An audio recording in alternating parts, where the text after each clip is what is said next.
It's a really good question. I think first and foremost, it's on the content side. So we have taken a strategy of going after trying to serve underserved audiences. So African American, female.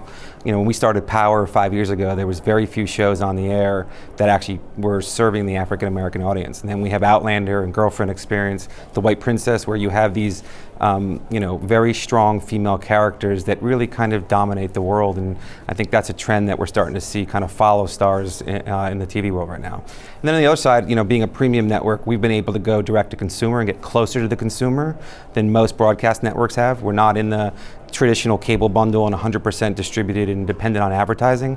And so we've been able to go direct to the consumer and actually bring people into the category that may not have been able to afford Starz in the past. When I got to the company 2 years ago, it was a big surprise how many movies we had on Starz Encore and how much great original and first run Sony stuff we had on Starz.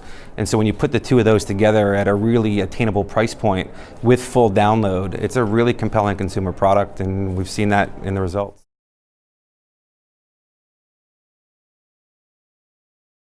We have a company positioning now, Starz Accessible, and it's really based on what we saw with the Outlander fans and the Power fans that, we may not have the biggest shows at the time that they launched, but the fan base is, remarkably obsessed with what we have. And if you look at Outlander, for example, when we moved it from the second quarter this year to the fourth quarter, Droughtlander shows up and there's this social, good, bad, and ugly, which is they're dying for it, which is great, but we've now disappointed them, which is bad. And so I think when you're looking at when you're looking at content that Starz is trying to put on air, it's got to be one of the underserved audiences. So we're looking very heavily right now at the Latino audience. I'd like to have more African American focused programming as well as female-based programming. But it's got to be authentic, it's got to be premium, and it's got to be real, and it's got to be with those kind of characteristics.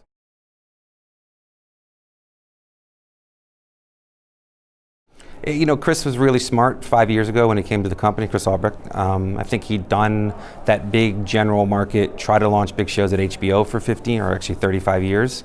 And I think he looked around and said, it's too hard to get that kind of sized show, and the company is a small independent, and so he was really smart to go after those underserved audiences, and it served us very well. We've gone from 17 million subs when Chris started, 24.2 million subs now, and now we're the second biggest premium, only behind HBO.